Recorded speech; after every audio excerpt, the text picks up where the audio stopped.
नमस्कार भाइयों, मैं जितेंद्र वैशला रामबाण एकेडमी के यूट्यूब चैनल पर एक बार फिर से आपका हार्दिक स्वागत करता हूं। भाइयों, हमने पिछली वीडियो करंट अफेयर्स से जुड़ी बताई। आज की वीडियो भी हमारी ये करंट अफेयर्स से रिलेटेड है। करंट अफेयर्स में इसको आप मंथ में मतलब बता नहीं सकते कि कौन से मंथ की है। क्यों? क्योंकि इसमें हम कह रहे हैं कि वर्तमान में किस पोस्ट पर कौन व्यक्ति आसीन है। ये सब जो होता है वो करंट में कौन चल रहा है ये पता चलता है। ऐसा भी हो सकता है कि वो पिछले 3 साल से, पिछले 5 साल से इसी पद पर बैठे हुए हों, तो महत्वपूर्ण बहुत है। दूसरी बात ये कहना चाहूँगा कि जो भी हम लिखवा रहे हैं उसमें से एक भी पॉइंट मिस नहीं होना चाहिए आपका। हम जो भी लिखवा रहे हैं वो सारे महत्वपूर्ण लिखवा रहे हैं। इससे अलग अगर कोई किसी के मन में ये भी वहम मत रखना कि भाई हमारा ये हु इज हु कंप्लीट हो चुका। कंप्लीट नहीं है, छोटा भाग है, एक भाग और हु इज हु का होगा तब कंप्लीट होगा भाई। तो आज शुरू करते हैं। बहुत ही महत्वपूर्ण जो सवाल बनते हैं कि कौन सी पोस्ट पर कौन व्यक्ति आसीन है, कौन व्यक्ति बैठा हुआ है, उसके बारे में। ठीक है भाई। इसके लिए एक चीज़ और कहना चाहूँगा मैं कि इसके लिए आप जो आपकी कोई भी रफ वगैरह है या जो भी आपकी कोई भी नोट जहाँ पर आप नोट करते हैं करंट अफेयर्स, तो उसमें 4 या 5 पेज का एक्स्ट्रा बना लीजिए। 4-5 पेज बना लीजिए, ज़्यादा भी हो सकते हैं तो आप 10 पेज भी छोड़ सकते हैं और उसमें लिखना शुरू कीजिए भाई। ठीक है, तभी सब कुछ क्लियर हो पाएगा। तो शुरू करते हैं। आज हम पहले बात करते हैं राज्यसभा की। तो ये जो हमारे 5 सवाल हैं ये राज्यसभा से जुड़े हुए हैं। देखिए, राज्यसभा के सभापति वर्तमान में वेंकैया नायडू हैं। क्योंकि राज्यसभा के सभापति कौन होते हैं? पदेन उपराष्ट्रपति। तो आप लिख सकते हैं पदेन उपराष्ट्रपति या ex officio chairman. Ex officio chairman होते हैं, वाइस प्रेसिडेंट जो होते हैं वो राज्यसभा के सभापति होते हैं। राज्यसभा उपसभापति बहुत ही ज़्यादा इंपॉर्टेंट है क्योंकि ये दोबारा बने हैं और अभी इनका चुनाव हुआ था। तो राज्यसभा के उपसभापति हरिवंश जी हैं। सभापति वेंकैया नायडू जो कि उपराष्ट्रपति होते हैं और उपसभापति हो गए हरिवंश जी। ठीक है। राज्यसभा महासचिव, याद रखना इसमें बहुत सारे भाई कंफ्यूज होते हैं। राज्यसभा महासचिव देश दीपक वर्मा। राज्यसभा के महासचिव देश दीपक वर्मा। ठीक है। ये जो महासचिव का पोस्ट होता है, ये जो होती है ये एक तरह से ब्यूरोक्रेट्स में से आती है भाई। बाकी आप थोड़ा कह सकते हैं कि ये राजनीति से जुड़े हुए हो सकते हैं, ये भी राजनीति से जुड़े हुए हो सकते हैं, लेकिन ये जो महासचिव की पोस्ट होती है ये नौकरशाह यानी ब्यूरोक्रेट्स होते हैं। तो ये भी बहुत अच्छी पोस्ट होती है, जरूर इंपॉर्टेंट होती है, तो याद रखना चाहिए भाई। इसके बाद राज्यसभा में सदन के नेता। सदन के नेता का मतलब क्या है? देखिए, किसी भी सदन में 2 पार्टियां होती हैं। एक पार्टी जो सरकार की पार्टी है और एक पार्टी जो विपक्षी पार्टी है। ठीक है। तो सदन के नेता जनरली लाजमी है कि भाई सरकार की तरफ वाले होंगे। सदन के नेता है थावरचंद गहलोत। थावरचंद गहलोत सदन के नेता हैं। और राज्यसभा में विपक्ष के नेता जो दूसरी पार्टी के नेता होते हैं वो गुलाम नबी आज़ाद होते हैं। याद रखना कि ये जो विपक्ष के नेता होते हैं इन्हें कैबिनेट मिनिस्टर के बराबर का दर्जा मिलता है। ठीक है। देखिए, एमपी तो बहुत सारे हैं लेकिन उनमें से कैबिनेट मिनिस्टर्स होते हैं जो हमारी क्रीम होते हैं। तो जो राज्यसभा में विपक्ष का नेता होगा उसका दर्जा कैबिनेट मिनिस्टर के बराबर माना जाता है भाई। ठीक है। तो ये राज्यसभा से 5 हैं। ऐसे ही लोकसभा के भी 5 होते हैं, राज्यसभा के भी 5 होते हैं। बिल्कुल सेम चीज चलता है भाई। ठीक है। तो 5 क्लियर हो गए हैं। आगे चलते हैं, अब लोकसभा पर आते हैं। लोकसभा के स्पीकर है ओम बिरला। लोकसभा के स्पीकर ओम बिरला, लेकिन स्पीकर यानी अध्यक्ष, और लोकसभा के उपाध्यक्ष वैकेंट। वैकेंट मतलब खाली है, यानी ये जो है रिक्त है अभी। ठीक है। काफी दिन से लोकसभा के उपाध्यक्ष का पद खाली पड़ा हुआ है अभी। ठीक है। और लोकसभा में महासचिव स्नेहलता श्रीवास्तव। लोकसभा की पहली महिला महासचिव भी कह सकते हो, स्नेहलता श्रीवास्तव। ठीक है। ओके जी। सदन के नेता निश्चित है नरेंद्र मोदी जी होंगे। ठीक है। लोकसभा में अगर सदन के नेता बनेंगे तो वो जनरली प्रधानमंत्री बनते हैं। जनरली कह रहा हूं मैं, 100% नहीं कह रहा। जैसे पिछली लोकसभा जो 16वीं थी उसमें भी यही, 17वीं लोकसभा में भी यही। लेकिन अगर उनसे पहले जाएं तो मनमोहन सिंह जी लोकसभा से थे ही नहीं, प्रधानमंत्री तो थे लेकिन वो राज्यसभा से थे। तो ऐसी चीज़ों में थोड़ा ध्यान रखना होता है भाई। तो लोकसभा सदन के नेता कौन है? नरेंद्र मोदी। और लोकसभा में विपक्ष के नेता, देखिए यहाँ भी मैंने खाली लिख दिया है, रिक्त है। रिक्त क्यों है? इसको ध्यान रखना है। रिक्त क्यों है? क्योंकि लोकसभा में विपक्ष का नेता किसको माना जाएगा? देखिए, एक तो हो गई सरकार की तरफ वाली पार्टी, एक दूसरी पार्टी होती है। तो संविधान कहता है कि अगर उसके पास 10% सीट है, कम से कम 10% सीट चाहिए। लोकसभा में जिसके पास 10% सीट है, उसके लीडर को, उस पार्टी के लीडर को विपक्ष का नेता बोला जाएगा। एक सरकार की पार्टी होगी, एक दूसरी पार्टी अपोजिशन जो होगा, तो उसके पास अगर 10% सीट है तो। लेकिन इस बार देखें तो बीजेपी या एनडीए को छोड़ दे तो उसके बाद जो कांग्रेस के पास बैठती हैं केवल 52 सीट बनती हैं, 52 सीट है, जबकि 10% सीट करने के लिए 55 सीट चाहिए, क्योंकि 54 पर भी कम रह जाएगा। तो 55 सीट चाहिए, 52 सीट है, इसलिए किसी को भी ऑफिशियली रूप से विपक्ष का नेता नहीं बोल सकते। ठीक है भाई, समझ में आ गया होगा कि लोकसभा में विपक्ष का नेता बनने के लिए क्या क्वालिटी चाहिए, क्या चीज होनी चाहिए। तो विपक्ष में का नेता तभी बन सकता है जबकि उस पार्टी के पास कम से कम 10% सीट है लोकसभा की, यानी 55 सीट है, और इस बार 52 सीट है कांग्रेस के पास। तो लोकसभा का में विपक्ष का नेता नहीं बोल सकते, ऑफिशियली नहीं बोल सकते। ठीक है, जैसे पिछली बार मल्लिकार्जुन खड़गे जी को मान लिया गया था, लेकिन इस बार अभी नहीं बोला गया है। ठीक है, तो इसको भी रिक्त मानेंगे, इसको भी रिक्त मानेंगे। ठीक है, आगे बढ़ते हैं। इसके बाद ये 2 लोकसभा और राज्यसभा दोनों हो चुके हैं। मुख्य न्यायाधीश याद रखना, भारत का मुख्य न्यायाधीश, सर्वोच्च न्यायालय का मुख्य न्यायाधीश यानी chief justice of India Sharad Arvind Bobde यानी SA बोबडे भी लिखा सकता है, ये भी ध्यान रखना। Chief justice of India. मुख्य चुनाव आयुक्त सुनील अरोड़ा जी हैं। कैग कौन है? गिरीश चंद्र मुर्मू, GC मुर्मू, ये भी नई नियुक्ति है, तो ये याद रखना है। कैग का मतलब होता है नियंत्रक, हिंदी में भाई, एवं महालेखा परीक्षक, नियंत्रक एवं महालेखा परीक्षक। ठीक है, इंग्लिश में बोलते हैं controller and auditor general. Controller and auditor general, नियंत्रक एवं महालेखा परीक्षक कौन है? गिरीश चंद्र मुर्मू है भाई। ठीक है, इसके बाद चलते हैं भाई, मैं हिंदी इंग्लिश दोनों बता रहा हूं क्योंकि बहुत सारे भाई कंफ्यूज हो जाते हैं। अटॉर्नी जनरल को महान्यायवादी भी बोलते हैं।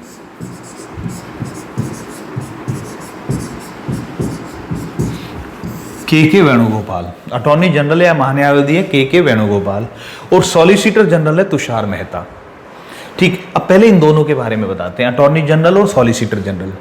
अटॉर्नी जनरल जो होता है एक तरह से सरकार के वकील के रूप में काम करता है। महान्यायवादी या अटॉर्नी जनरल सरकार के वकील के रूप में काम करता है। तो जो पार्टी केंद्र में सरकार बनाती है उस पार्टी का वकील अटॉर्नी जनरल होगा। उस पार्टी को या उस सरकार को कानून के मामलों में सलाह देने का काम अटॉर्नी जनरल का होता है। ये ऐसी पोस्ट है जो संसद का सदस्य नहीं होता। महान्यायवादी अटॉर्नी जनरल संसद सदस्य नहीं होता, लेकिन फिर भी संसद की कार्यवाही में हिस्सा ले सकता है। संसद का सदस्य नहीं होता लेकिन संसद की कार्यवाही में हिस्सा ले सकता है। कौन भाई? Attorney general. दूसरी बात, अटॉर्नी जनरल जो होता है संसद में अगर वोटिंग हो रही है लोकसभा या राज्यसभा में तो उस वोटिंग में हिस्सा नहीं ले सकता, याद रखना। सॉलिसिटर जनरल, ये अटॉर्नी जनरल का सहायक मान सकते हैं, यानी इससे एक पोस्ट नीचे सॉलिसिटर जनरल होता है। ठीक है, अटॉर्नी जनरल सरकार का मेन वकील हो गया और दूसरे नंबर का वकील हो गए सॉलिसिटर जनरल। और सॉलिसिटर जनरल की पोस्ट क्या है इस बार? किसको मिली है? तुषार मेहता को।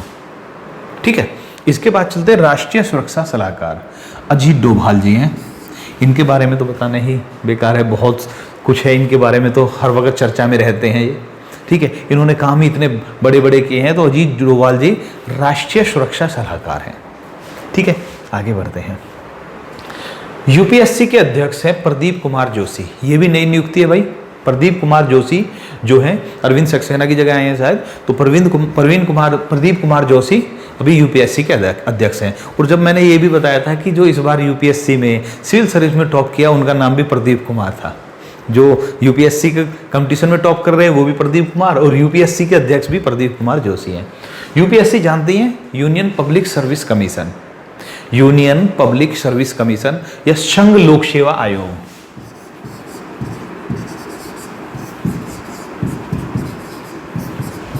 संघ लोक सेवा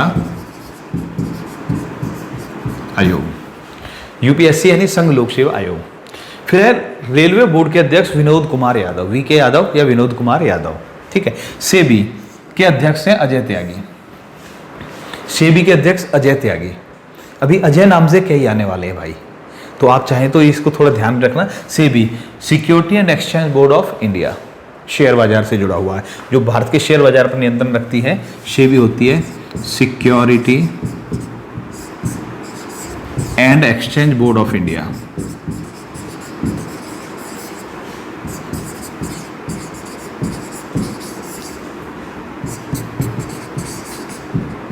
के अध्यक्ष हैं अजय त्यागी। ठीक है, आगे बढ़ते हैं।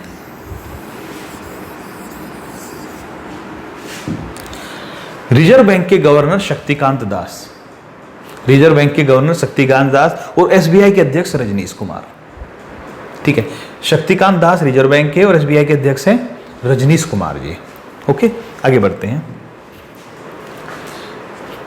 प्रधानमंत्री के प्रधान सचिव, प्रधानमंत्री के प्रधान सचिव हैं या मुख्य सचिव या प्रधान सचिव हैं प्रमोद कुमार मिश्रा, पीके मिश्रा या प्रमोद कुमार मिश्रा। ठीक। कैबिनेट सचिव है राजीव गाबा, कैबिनेट सचिव राजीव गाबा। विदेश सचिव हर्षवर्धन श्रृंगला, हर्षवर्धन श्रृंगला जो हैं ये विदेश सचिव हैं, फॉरेन सेक्रेटरी हैं। ये कैबिनेट सचिव, कैबिनेट सचिव को हिंदी में मंत्रिमंडल सचिव भी बोलते हैं, याद रखना।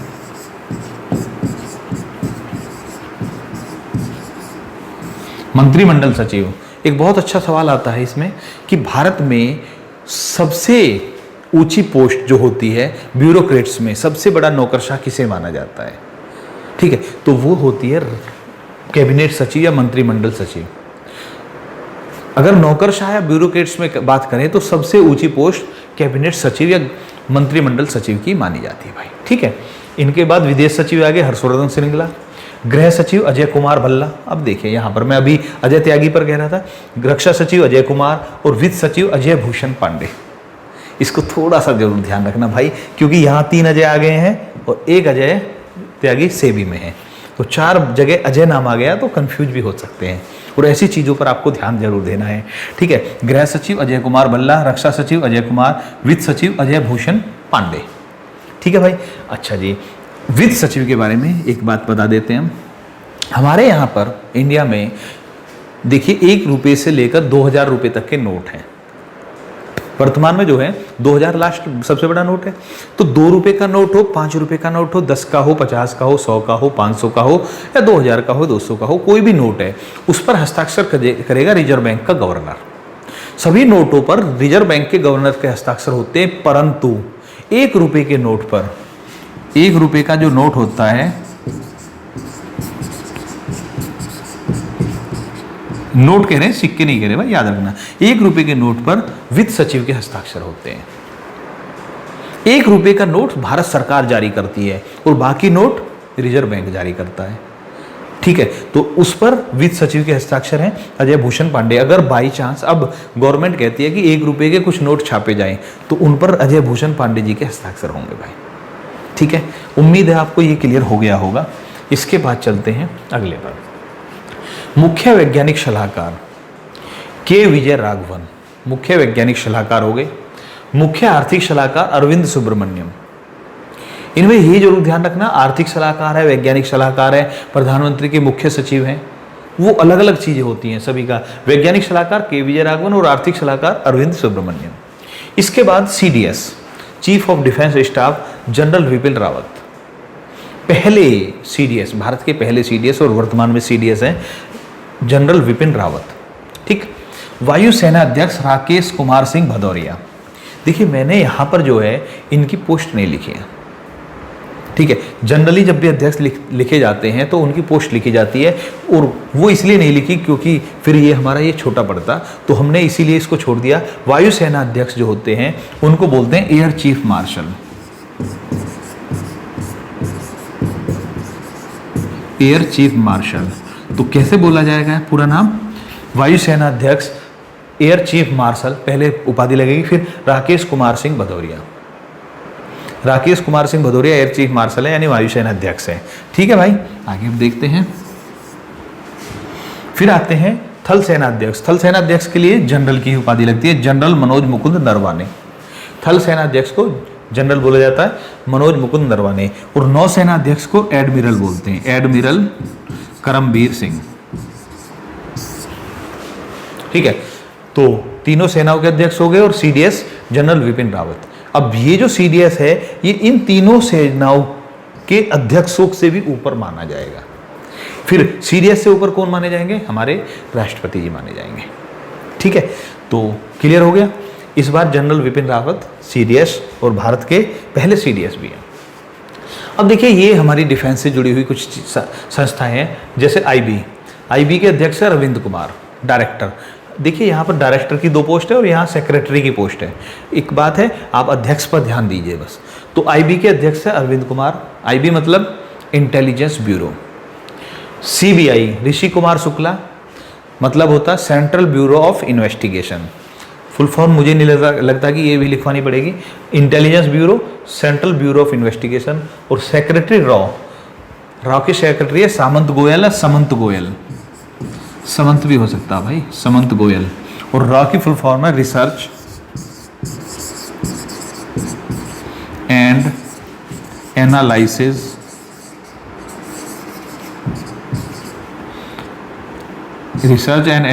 Wing, raw. ठीक है, रॉ के चीफ कह सकते हो समंत गोयल, सीबीआई के ऋषि कुमार शुक्ला और आईबी के अरविंद कुमार जी हैं। इसके बाद आते हैं मुख्य सतर्कता आयुक्त, सीवीसी बोलते हैं इनको, chief vigilance commissioner. Chief vigilance commissioner Sanjay Kothari हैं और अध्यक्ष परमाणु ऊर्जा आयोग के अध्यक्ष हैं के.एन. व्यास। ठीक है, के.एन. व्यास काफी लंबा नाम है। ठीक है, तो अध्यक्ष है परमाणु ऊर्जा आयोग के के.एन. व्यास, सीवीसी हैं संजय कोठारी। एक बात और, बहुत सारे भाई इनको रट लेते हैं और कई बार ऐसा होता है कि इसकी फुल फॉर्म देखते हैं, वहाँ पर फुल फॉर्म लिखी आ जाती है और वहाँ कंफ्यूज होते हैं। तो आपको के.एन. और व्यास पर ध्यान देना। ठीक है, तो अगर पूरा नाम आ रहा है तो उस फुल फॉर्म पर भी थोड़ा ध्यान देना चाहिए। इसके बाद राष्ट्रीय मानवाधिकार आयोग, कुछ आयोग हैं नेशनल लेवल के, इनके अध्यक्ष कौन है? राष्ट्रीय मानवाधिकार आयोग एच.एल. दत्तू, NHRC बोलते हैं, national human right commission. National human right commission के अध्यक्ष हैं एच.एल. दत्तू। ठीक है, मानवाधिकार आयोग के अध्यक्ष एच.एल. दत्तू। एक बात और कहना चाहूंगा कि जो मानवाधिकार आयोग होते हैं ये रूढ़ी के अनुसार, रूढ़ी यानी प्रथा चली आ रही है, ट्रेंड चला रहा है, उसके अनुसार सुप्रीम कोर्ट के रिटायर्ड न्यायाधीश होते हैं। जो सुप्रीम कोर्ट से जज रिटायर होते हैं उन्हीं में से किसी को NHRC का अध्यक्ष बनाया जाता है, सुप्रीम कोर्ट के रिटायर्ड मुख्य न्यायाधीश से। ठीक है, अल्पसंख्यक आयोग के अध्यक्ष, मैंने ऊपर अध्यक्ष ऊपर ही लिख दिया एक जगह ही, तो राष्ट्रीय मानवाधिकार आयोग के अध्यक्ष हैं एच.एल. दत्तू। अल्पसंख्यक आयोग के अध्यक्ष हैं सैयद जी Hasan Rizvi.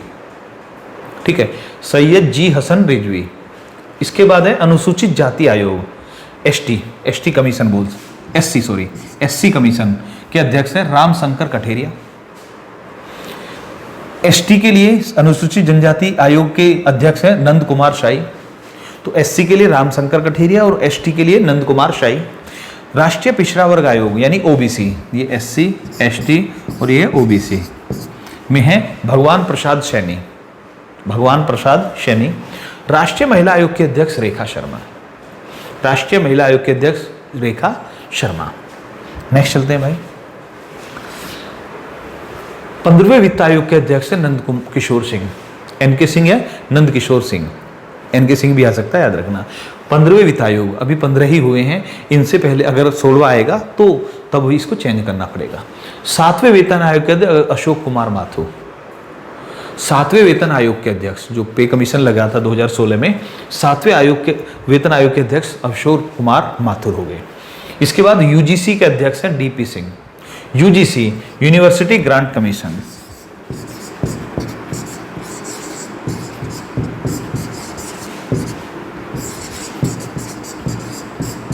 University grant commission जो भारत में यूनिवर्सिटीज होती हैं उनको अनुदान देना, उनको मान्यता देना यूजीसी का काम है।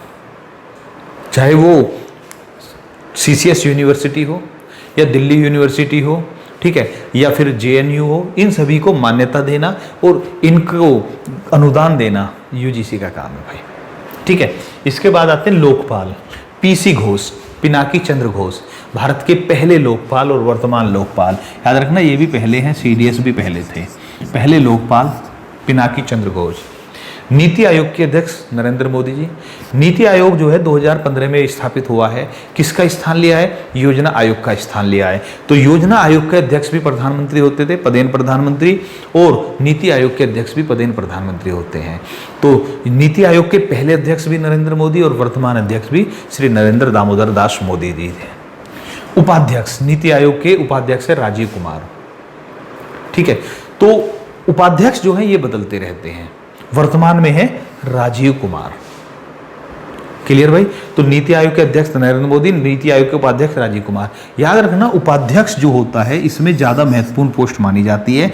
नीति आयोग की बात करें या योजना आयोग की बात करें, महत्वपूर्ण क्यों मानी जाती है कि प्रधानमंत्री जी को उनका अध्यक्ष बनाया गया है, लेकिन मेन जिम्मेदारी जो होती है वो उपाध्यक्ष पर होती है, क्योंकि प्रधानमंत्री जी के पास और भी बहुत सारे कार्य होते हैं। तो ऐसे ही योजना आयोग में था, ऐसा ही नीति आयोग में है कि मेन होते हैं, जो मेन काम का भार होता है वो उपाध्यक्ष पर होता है, इसीलिए उपाध्यक्ष बहुत इंपॉर्टेंट पोस्ट मानी जाती है भाई। तो नीति आयोग के वर्तमान उपाध्यक्ष राजीव कुमार हैं। ठीक है भाई, तो ये हमने कुछ संस्थाएं ली जिनके हम अध्यक्षों के बारे में हमने आपको लिखवाया। Who is who. अब देखिए हु इज हु की बात करें तो बहुत सारी ऐसी संस्थाएं जिनके अध्यक्ष अभी हमने नहीं लिखवाए हैं भारत के अंदर ही। कुछ राज्यों के राज्यपाल भी आपको याद होने चाहिए, मुख्यमंत्री वर्तमान में जो चर्चा में रहते हैं वो तो कम से कम याद होने चाहिए, हमारे कैबिनेट मिनिस्टर्स की भी लिस्ट होनी चाहिए, बहुत सारी और संस्थाएं रह गई हैं जो हमने अभी जिनको टच ही नहीं किया है। तो ये काफ़ी लंबी लिस्ट बनती है भाई। लेकिन देखिए इतने सारी चीज़ें हैं तो उसमें थोड़ा सेलेक्टिव तो होना पड़ेगा, थोड़ा रिस्क तो लेना पड़ेगा, लेकिन हम कोशिश करेंगे कि जो भी लिखवाएं ऐसा लिखवाएं जिसमें पूछने के ज़्यादा चांस है। ज़्यादा चांस का मतलब ये होता है कि किसी सवाल को देखते ही हमें लगता है कि इसके चांस है 40%, किसी को देखकर हमें लगता है कि 60%, और किसी को देखकर लगता है कि इसमें से 90% चांस है। तो मेन चीज़ क्या होता है, ऐसा नहीं जैसे मान लिया हम बात कर रहे हैं हु इज हु, अगर हु इज हु का सवाल आ रहा है, ऐसा भी तो हो सकता है एक भी सवाल नहीं आए, लेकिन अगर हु इज हु का सवाल आ रहा है तो अब हमें लगेगा कि भाई अगर हु इज हु पूछा जाता है तो 90% चांस इसमें से पूछे जाने के, पहले सबसे पहले उसी को पकड़िए। 60% चांस, फिर सेकंड इसको पकड़िए, फिर थर्ड इसको पकड़िए। और कुछ ऐसे होते हैं अगर हु इज हु भी पूछा जाएगा तो 10% ही चांस होते हैं उनके, या 10% या 10% से कम है, तो वो सबसे बाद में देखने चाहिए, पहले इन पर पकड़ बनानी चाहिए भाई। ठीक है, तो हमने अभी आपको क्या बताया कि हु इज हु का फर्स्ट पार्ट है ये, अगले पार्ट की आपको प्रतीक्षा करनी पड़ेगी, वो भी बनाएंगे हम।